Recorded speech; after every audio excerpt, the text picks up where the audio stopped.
Olá, tudo bem? Feliz por estar com você aqui novamente. Mais uma semana se passou e eu tenho certeza que foi uma semana de vitória, uma semana que Deus agiu na sua vida. Eu sou a pastora Ana Ribeiro, conselheira cristã e terapeuta familiar, dando continuidade à série Batalha Espiritual. E hoje nós vamos falar a parte 2 sobre o tema Vencendo o Inimigo. Nós estamos falando do papel dele como acusador. E hoje eu tenho certeza que o Espírito Santo vai trazer coisas que vai fazer você refletir sobre a sua conduta, sobre os seus pensamentos. Eu tenho certeza que o Espírito Santo vai falar. E ele quer falar com você para que você seja uma pessoa vitoriosa nesta terra. Então fecha seus olhos. Se não estiver dirigindo, fique com eles bem abertos, ok? Senhor, se estiver dirigindo, né? Senhor, nós te agradecemos imensamente por esse momento, que eu creio que foi o Senhor quem planejou lá nos céus. E foi o Senhor quem nos deu os recursos para fazermos essa série.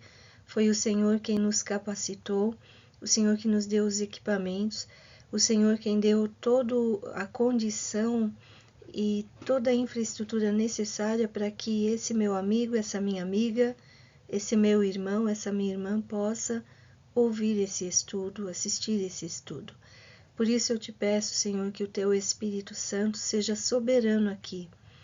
Pai, eu preparo o estudo, mas me submeto ao teu Espírito. Seja o Senhor falando no coração de cada um. Em nome de Jesus, visita aqueles que estão enfermos, libera a palavra de cura agora. Toda dor cesse, toda enfermidade vá embora, a raiz dessa enfermidade seja queimada, em nome do Senhor Jesus Cristo, a quem damos toda a honra e toda a glória. Abre o entendimento, Senhor, abre os ouvidos espirituais de cada um que está se expondo a essa palavra e que transformações profundas aconteçam no coração de cada um, em nome de Jesus. Amém. Então vamos lá.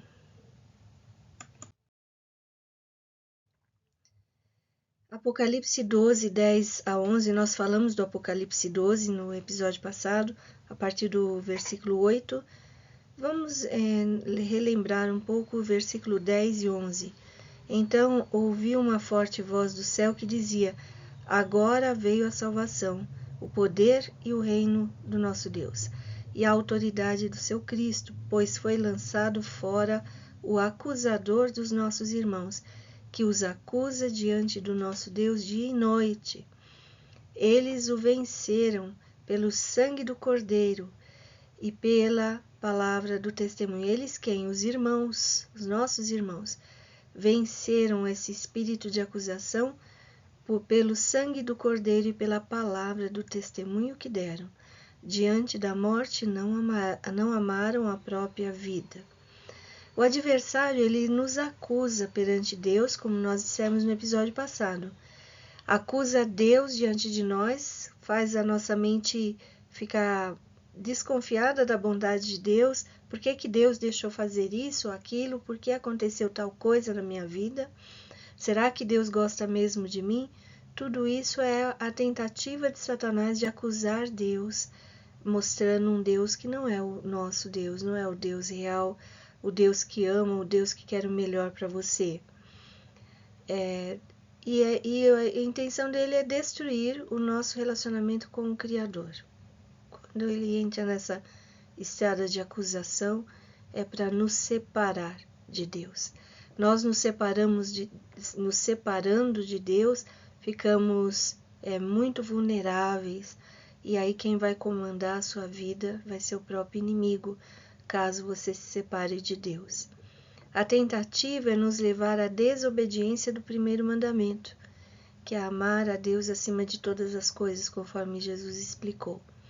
E para trazer maior infelicidade, ele tenta nos levar à desobediência do segundo mandamento, que é ama teu próximo como a ti mesmo. Acusa os irmãos perante nós e nos acusa perante os irmãos. Muitos cristãos ficam derrotados quando Satanás age como acusador dos irmãos, das pessoas com quem nós convivemos, das pessoas que nós amamos, inclusive.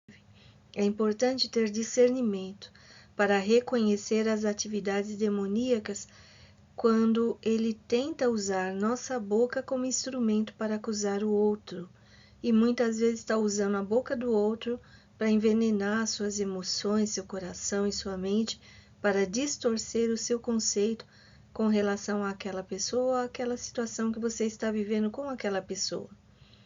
Muitas divisões e discórdias temos visto nas igrejas, e o inimigo está por trás dessas situações. A igreja é o corpo de Cristo. No corpo de Cristo não pode haver divisão nem discórdia. Então, o que está acontecendo é na esfera humana, não do Espírito Santo, não do sobrenatural, que é a igreja, é um organismo sobrenatural. Na verdade, é quando damos lugar à esfera humana, carnal. Aí começam a acontecer as divisões e discórdias. Parece que o maior impedimento para a unidade no corpo de Cristo não são as doutrinas, não são algumas pequenas divergências doutrinárias entre uma igreja e outra, mas as desavenças entre os irmãos, cuja base dessas desavenças, a maioria da situação, é por conta de orgulho e egocentrismo. Você está muito irado com pessoas da sua igreja, você discorda de tudo, de todas as decisões que são tomadas ali. Eu convido você a fazer um exame na sua consciência, na sua mente, no seu coração, que são as suas emoções, e observar se dentro delas existe uma coisa que vem no pacote, né, quando a gente nasce, que é o orgulho e o egocentrismo. Será que você está se pondo como centro de tudo, quer as coisas do seu jeito? Será que você está se pondo como uma pessoa superior, que sabe mais, que é mais santo, que ora mais, que sabe pregar melhor, que sabe administrar melhor do que todo mundo? Eu não desconsidero as diferenças das pessoas, e realmente algumas têm mais aptidões que outras em determinadas áreas. Nenhum de nós é mais mega em tudo. Mas temos coisas que realmente nós sobressaímos diante das outras pessoas. E isto é um dom de Deus. Se você usar esse dom com humildade, você vai ser uma pedra preciosa na igreja onde Deus te colocou. Se você usar com orgulho, aí você vai ser uma pedra de tropeço. Cabe a você escolher. Como que eu faço para me livrar do orgulho? Entrega para Deus. Está tão enraizado na nossa identidade, no nosso coração, que sozinhos nós não podemos nos transformar. Mas quando entregamos para Deus, reconhecemos, pedimos perdão e pedimos que o Espírito Santo de Deus trabalhe em nós, esse orgulho, esse egocentrismo acaba indo embora. Ele vai saindo e a nossa mente vai se tornando a mente de Cristo, a mente igual a de Cristo, parecida com a de Cristo. Parece que o maior impedimento para a unidade do corpo de Cristo, então, está em nós mesmos e não exatamente nos problemas corriqueiros que acontecem em toda a comunidade, em toda a igreja. A união entre os irmãos gera uma força espiritual poderosa, enorme, e atrai pessoas para Cristo. A bênção de Deus é derramada quando os irmãos andam em união. Salmo 133, de 1 a 3, fala sobre essa verdade espiritual. Ó, quão bom e quão suave é que os irmãos vivam em união. É como o óleo precioso sobre a cabeça, que desce sobre a barba de Arão, e que desce a orla das suas vestes, como o orvalho do Hermon, que desce sobre os montes de Sião. Porque ali no lugar onde os irmãos estão andando em união, o Senhor ordena a bênção e a vida para sempre. Existem bênçãos que o Senhor libera no coletivo. O Senhor libera no corpo de Cristo. Existem bênçãos que é você e Deus. Você se tranca no seu quarto, ora no secreto e Deus te dá a resposta no secreto. Porém, existem outras situações que as bênçãos são liberadas no corpo de Cristo. Fica aqui um convite para você que ainda não encontrou uma igreja para ir, procure. Mas não procure a igreja perfeita, porque você vai se decepcionar e você não vai encontrar. Procure uma igreja que professa o nome do Senhor Jesus Cristo, que procura fazer as coisas certas. Vai errar muitas vezes, mas está procurando fazer as coisas certas. Uma igreja que tem a Bíblia aberta. A ênfase maior é no estudo da palavra. E depois nos louvores, na adoração, na ação social, em todas as outras coisas. Mas é a palavra de Deus. Lá no tempo de Israel, lá no judaísmo, as sinagogas tinham essa função. Tem ainda, né? A palavra sinagoga significa casa de ensino. A igreja é uma casa de ensino. Então não dá para você pôr em segundo plano o estudo da palavra de Deus.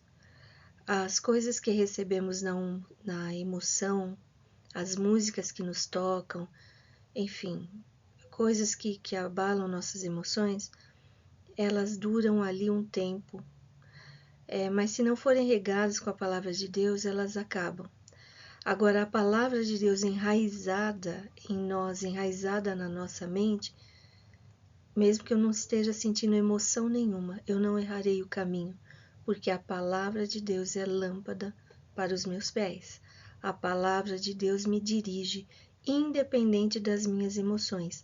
E é por isso que eu preciso ficar firme nela, porque quando vier a tempestade, quando vier o dia mau, quando vier o dia que eu não estou sentindo emoção nenhuma, estou desanimada, estou cansada, ou estou achando nada de extraordinário, eu vou permanecer firme, porque é a palavra que nos sustenta. Então eu recomendo só isso, que você procure uma igreja que leve a sério a palavra de Deus, que tenha estudos sistemáticos da palavra de Deus.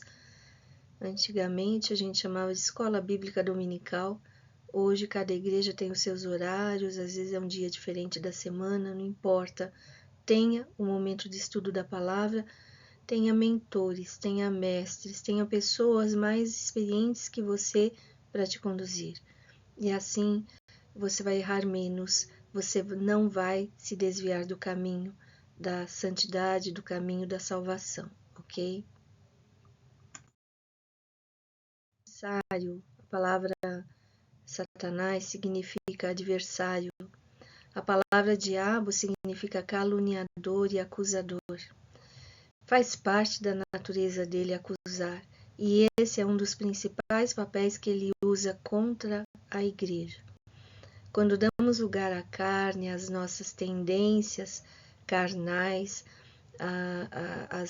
às seduções, né, que o mundo nos traz, as nossas inclinações pecaminosas, então o acusador encontra apoio para agir. Lá em Gálatas 5, 19 e 21 diz assim: ora, as obras da carne são manifestas, são elas imoralidade sexual, impureza e libertinagem, idolatria e feitiçaria, ódio, discórdia, ciúmes, ira, egoísmo, dissensões, facções e inveja, embriaguez, orgias e coisas semelhantes. Eu os advirto, como antes já os adverti, que os que praticam essas coisas não herdarão o reino de Deus. Dissensões, facções significam divisões, significam acusações uns contra os outros. Muitas vezes permitimos que o inimigo nos use como instrumento de divisão. Não permita mais isto. O espírito de condenação tem invadido o corpo de Cristo. O povo de Deus tem carregado um pesado jugo de escravidão em muitas situações em que o inimigo contamina a sã doutrina com palavras de acusação. Tem um versículo na Bíblia que fala: maldito aquele que acrescentar um tio no livro dessa lei, nas minhas palavras, né? Tem lugares que não está sendo acrescentado só um tio, não. Está sendo acrescentado parágrafos inteiros, né? Então, eu tenho que ficar com o que Deus diz. Eu não posso ir debaixo de um jugo pesadíssimo que nem Deus disse. Existem coisas que não são bíblicas, infelizmente. É da cabeça da pessoa. Ou é algo muito particular que Deus deu a direcionamento para aquela pessoa e ela pega aquilo e faz uma doutrina obrigando que todos façam igual a ela. Vou dar um exemplo. Lá no Antigo Testamento haviam os nazireus. Nazireus não cortavam o cabelo, né? Nem a barba. Mas eram eles. Eles eram separados com esse sinal no corpo de que eram homens separados por Deus. Não é uma doutrina para todo mundo. Então agora todo mundo vai ficar com a barba grande, todo mundo vai ficar com o cabelo grande, porque é bíblico.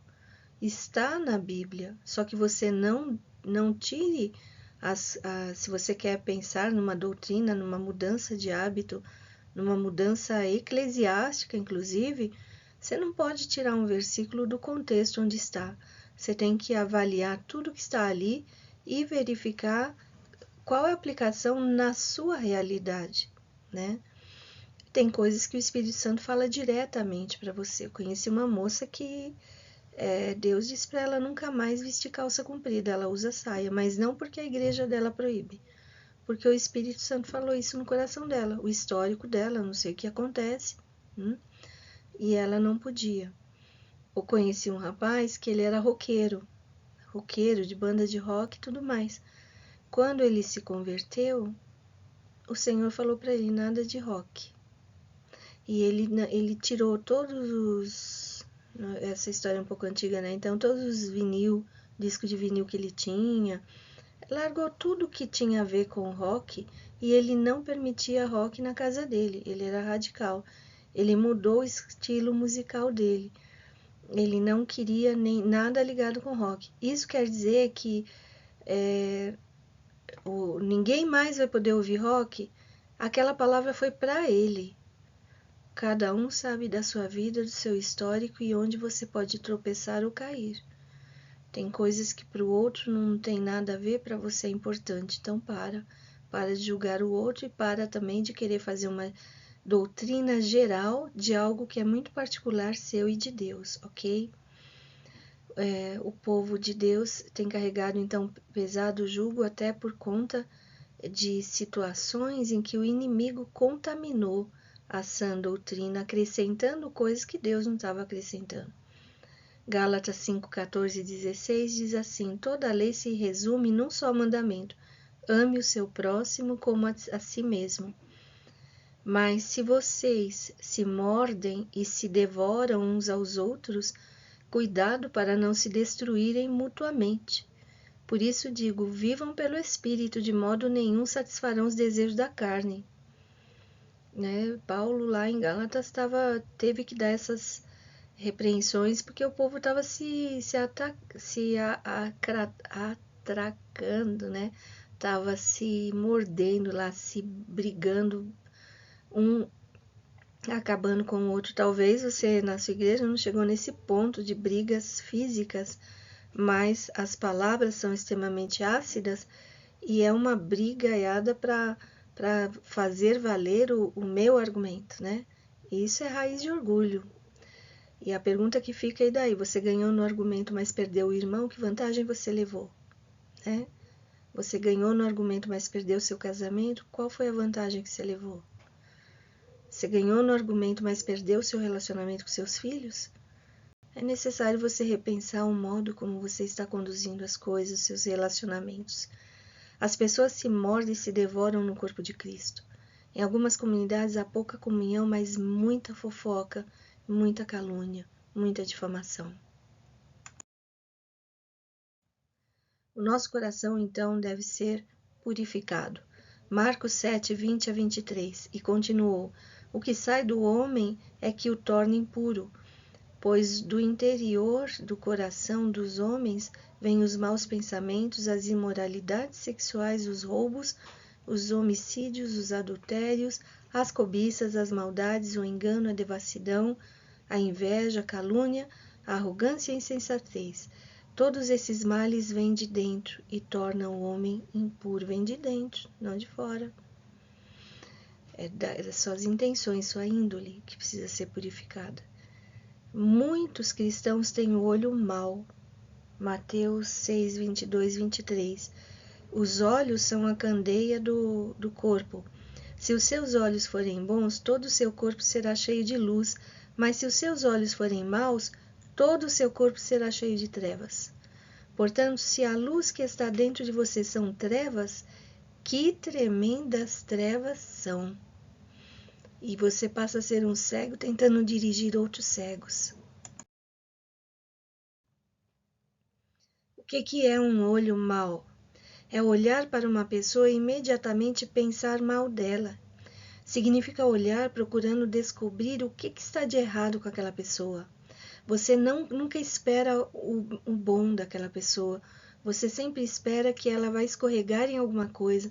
Você sempre espera que a intenção dela é ruim. Aparece alguém que se destaca naquilo que faz. Se o seu olho é mau, você vai olhar e falar: essa pessoa é orgulhosa, é soberba, ela só quer aparecer, ela não está fazendo isso para Deus, ela está fazendo isso para as glórias chegarem para ela mesma. Esse é um exemplo de olho mau. Um olho mau tem a ver com julgar a pessoa pela aparência externa, pelo que você está vendo e deduzindo. Significa olhar para alguém com suspeita de que se aquela pessoa é aquilo que ela é, se ela mente, se ela esconde. O olho mau contamina a pessoa, mas também pode contaminar a igreja inteira. Cabe aqui uma explicação. Nós não devemos ter olho mau, de olhar e suspeitar de ninguém. Porém, você não pode ser ingênuo também. Peça a Deus graça e sabedoria para andar no caminho da verdade. Jesus falou para você ser simples como as pombas, né? Olhe para as pessoas, aceite elas, mas seja prudente como as serpentes. Eu confio 100%, eu acredito que 100% aquela pessoa nunca vai errar. Não existe essa pessoa, a única pessoa que existiu foi Jesus. E se você fica pensando desse jeito, você vai se decepcionar e daqui a pouco você não vai querer mais ficar na igreja, né? Então, não é ficar suspeitando o tempo todo, mas guarde seu coração que aquela pessoa que você tanto admira é humana e ela pode te decepcionar em algum aspecto. O olho mau contamina a pessoa, mas também a igreja. O olho mau é uma porta aberta para a atuação do inimigo acusador dos irmãos. Deus abomina a pessoa que semeia contendas entre os irmãos. Ele abomina, ele não gosta de gente que vai na igreja, em vez de ir para ajudar, vai para fomentar contendas, divisões, dissensões. Provérbios 6, 16 e 19 está escrito: as 6 coisas que o Senhor odeia, 7 coisas que ele detesta: olhos altivos, tem a ver com orgulho, língua mentirosa, mãos que derramam sangue inocente, coração que traça planos perversos, pés que se apressam para fazer o mal, a testemunha falsa que espalha mentiras e aquele que provoca discórdia entre os irmãos. O Senhor não suporta isto. Está no mesmo versículo que fala que ele odeia derramamento de sangue, assassinato, né? Planos perversos, mentirosos, ele também não suporta, ele abomina aquele que provoca discórdia entre os irmãos. Não seja você essa pessoa, tá? Julgue com justo juízo. O apóstolo Paulo reprovou aqueles que se gloriavam na aparência e não no coração.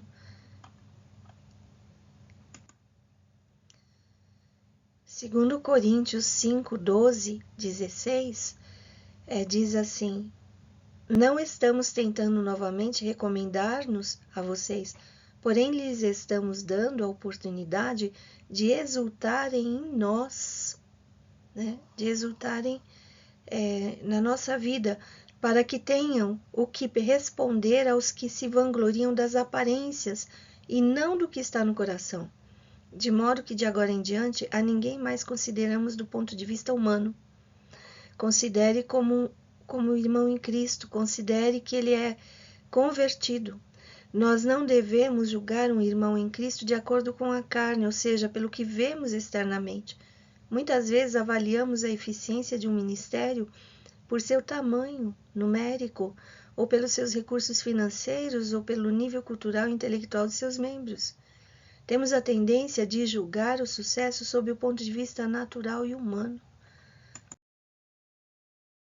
O sucesso necessariamente não denota santificação, não é garantia de que está agradando a Deus. Temos de aprender a julgar com justo juízo. João 7,24 diz assim: se não julguem apenas pela aparência, mas façam julgamentos justos. A Bíblia nos dá essa abertura para você avaliar julgamentos no sentido de avaliar se o que estão falando, o que está acontecendo é certo ou errado.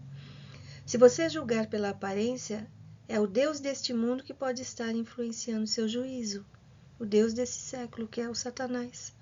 Não julgue o irmão segundo a carne, mas julgue-o como irmão em Cristo. Ele é meu irmão. Ele pode ter uma fraqueza, pode ter cometido um erro, uma decisão errada, mas ele continua sendo meu irmão. Todos nós estamos em fase de crescimento espiritual. Não há ninguém perfeito. Tenha os olhos bons para ver as pessoas como Deus as vê. Tem alguém que você não gosta de jeito nenhum? Tem alguém que te irrita? Tem alguém que tem uma personalidade que realmente não combina com a sua? Ou você já tem um pré-juízo, um pré-conceito com relação àquela pessoa? Comece a orar e falar: Senhor, me dá graça, me dê graça, para que eu possa olhar para essa pessoa como o Senhor a vê. E o olhar de Deus para a humanidade é o olhar de compaixão. Você vai começar a ver coisas naquela pessoa que antes você não via, você não observava.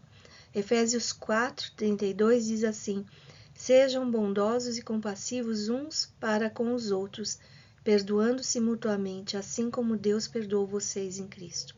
Seja bondoso, seja compassivo. É importante deixar os preconceitos de lado e estar disponível para ouvir o outro. Somos diferentes e, com certeza, há coisas no outro que não lhe agradam e vice-versa. O que não deve ser esquecido é que somos irmãos. Guarde essa palavra no seu coração, principalmente você que está vivenciando uma situação de discórdia, de briga lá na sua família ou na sua igreja. Se um irmão ou irmã tropeçam em pecado, temos de julgar com justo juízo. Tenha cuidado com o tipo de juízo que você faz, porque Deus vai julgá-lo pela mesma medida de juízo que você aplicou. Quando ouvimos falar algo ruim de alguém, somos rápidos para avaliar, imaginar e formular nossa opinião, mesmo antes de orarmos a Deus e buscar sua palavra. Somos rápidos para julgar segundo as aparências. Deus quer nos usar para o justo juízo e não quer que sejamos usados pelo acusador. Um exemplo de alguém que foi usado por Deus com justo juízo foi Barnabé. Lá em Atos 9, 27 a 28 diz assim: então Barnabé o levou aos apóstolos e lhes contou como no caminho Saulo vira o Senhor que lhe falara e como em Damasco ele havia pregado corajosamente em nome de Jesus. Assim Saulo ficou com eles e andava com liberdade em Jerusalém, pregando corajosamente o nome do Senhor. Todo mundo estava desconfiado de Saulo, que tornou-se Paulo, né? Porque Saulo foi terrível, um grande perseguidor da igreja. Então ninguém estava acreditando muito na conversão dele e não estavam dando chances para ele, não permitiam que ele se entrosasse na igreja. E Barnabé conseguiu discernir e julgar com justo juízo quem era Paulo. E isso foi chave para o crescimento, para a expansão do ministério de Paulo também. Todos julgavam Paulo pela história do passado dele. Barnabé não julgou pela aparência externa. Ele não julgou de acordo com o passado de Paulo. É muito fácil procurarmos algo negativo em alguém. Vamos a um culto e procuramos o que está de errado com o pregador, ou com os líderes, ou com as pessoas daquela igreja. Mas somos alertados a não fazer isto. Quem é você para julgar o servo alheio? É para o seu Senhor que ele está de pé ou cai. E ficará de pé, pois o Senhor é capaz de o sustentar. Romanos 14, 4. Os irmãos, os líderes, os ministros são servos de outra pessoa, são servos de Jesus Cristo. Não temos o direito de julgar o servo alheio. Eles vão comparecer perante o tribunal de Cristo. Portanto, você por que julga seu irmão? E por que despreza seu irmão? Pois todos compareceremos diante do tribunal de Deus. Romanos 14:10. É claro que nós não vamos passar a mão na cabeça de algum líder, alguma pessoa que está fazendo tudo errado e você vai fingir que não está vendo. Não é isso. Se você está vendo algo que realmente vai prejudicar o corpo de Cristo, é necessário se reunir com outros, falar em amor e tentar corrigir a pessoa. Isso é o justo juízo, né? O justo julgamento, julgar com justiça. Mas não tudo você olhar e ficar julgando. Peraí, você nem conhece direito a pessoa, você tá vendo só pela aparência ou pelo temperamento dele, o jeito que ele fala. Deus está vendo o coração daquela pessoa. Então deixa Deus julgar. O que você pode fazer é orar pedindo: Senhor, traz à luz todas as coisas, e se há contaminações, se há coisas prejudiciais, peço que o Senhor tire, em nome de Jesus. É assim que a gente deve fazer. Precisamos pedir para sermos purificados pelo sangue de Jesus e nos guardarmos para não sermos instrumentos de Satanás. Quando o acusador vier induzir você a julgar e acusar alguém, lembre-se que aquela pessoa aceitou o sangue de Jesus e por ele, pelo sangue de Jesus, ela foi e é purificada. Alguns são mais fracos na fé que outros. Alguns têm manchas óbvias em suas vestes. Daí nos afastamos deles em vez de tentarmos ajudar. Isso não é amor cristão. O exército cristão é o único que abandona seus soldados feridos. Na guerra do mundo, quando o companheiro de um soldado é ferido, ele arrisca a própria vida, se desloca no campo da batalha em busca do soldado ferido, arriscando a própria vida, mas para pegar o amigo dele que está ali. Porém, quando um irmão na linha de frente da batalha é ferido por Satanás, seus companheiros agem com discurso de acusação. Por que você deixou o diabo fazer isso com você? E abandonam o irmão lá debaixo de fogo cerrado vindo da parte do inimigo. Seja você aquele soldado fiel e amoroso, aquele soldado que é capaz de arriscar tudo em defesa ou para ajudar um irmão se recuperar da queda ou da situação que ele está. Prove os espíritos, isso é uma forma de julgar também. 1 João 4, de 1 a 4. Amados, não creiam em qualquer espírito, mas examinem os espíritos para ver se eles procedem de Deus, porque muitos falsos profetas têm saído pelo mundo. E vocês podem reconhecer o Espírito de Deus deste modo. Todo espírito que confessa que Jesus Cristo veio em carne procede de Deus, mas todo espírito que não confessa Jesus não procede de Deus. Esse é o espírito do anticristo, acerca do qual vocês ouviram que está vindo e agora já está no mundo. Filhinhos, vocês são de Deus e os venceram, porque aquele que está em vocês é maior do que aquele que está no mundo. Não devemos julgar no sentido de condenar, mas julgar no sentido de exortar, no sentido de fazer com que aquela pessoa discernir, né? Discernir o que é certo do que é errado. Antes de julgarmos alguém, devemos ter certeza de que estamos andando intimamente com Deus. Devemos julgar sem um senso de condenação ou vingança.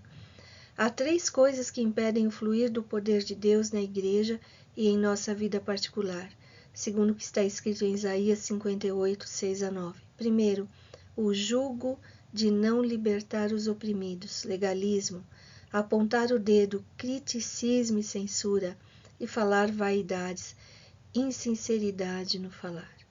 Esses procedimentos são influenciados pelo acusador de nossa alma. Haja segundo o Espírito Santo e então você será instrumento de Deus para a edificação da vida de seu irmão. Mateus 5, 7, 5 fala: hipócrita, tire primeiro a viga do seu olho e então você verá claramente para tirar o cisco do olho do seu irmão. Finalmente, irmãos, Filipenses 4, 8, 9 diz assim: finalmente, irmãos, tudo o que for verdadeiro, tudo o que for nobre, tudo o que for correto, tudo o que for puro, tudo o que for amável, tudo o que for de boa fama, se houver algo de excelente ou digno de louvor, pensem nessas coisas. Tudo o que vocês aprenderam, receberam, ouviram e viram em mim, ponham-no na prática, e o Deus de paz estará com você. Você quer ter paz? Então, tudo que é verdadeiro, tudo que é nobre, faça morada no seu coração e nos seus pensamentos. Não perca seu tempo com futilidades. E julgue no sentido de discernir o que é certo, o que está errado, não de condenar. Julgar no sentido de observar o que está acontecendo, né? Mas quem é o justo juiz que vai condenar ou não alguém é o próprio Deus. E nós vamos prestar contas no tribunal de Cristo. Vamos pedir ao Senhor que Ele guarde o nosso coração com singeleza, simplicidade, amor, compaixão, com a verdade, né? E guardar a nossa boca de falar alguma coisa que vai destruir a vida de alguém. Guardar os nossos olhos para que nós tenhamos um olhar de luz e não de trevas. Em nome de Jesus, e assim você ganhará muitas almas para Jesus, eu tenho certeza disto, tá bom? Fico por aqui. Foi bom esse estudo para você? Falou com você? Acrescentou alguma coisa em você? É possível que você tenha outras pessoas que estão precisando dessa mesma palavra. Então compartilhe, dê o like, inscreva-se no canal, faça comentários. Tudo isso nos ajuda o reino de Deus a crescer. Eu sou mais uma na internet, nas mídias, falando a palavra de Deus. Mas há bilhões de pessoas, são 7 bilhões de pessoas no mundo, se não me engano, carentes da misericórdia de Deus. Eu sou mais uma, mas glória a Deus que é um batalhão falando da palavra de Deus através desses meios, que é o nosso meio de evangelismo atual, mais moderno, mais contemporâneo e que alcança muita gente, né? Então vamos ser missionários, internautas missionários, em nome de Jesus. Deus te abençoe. Até a próxima semana com Jesus sempre. Beijo no coração.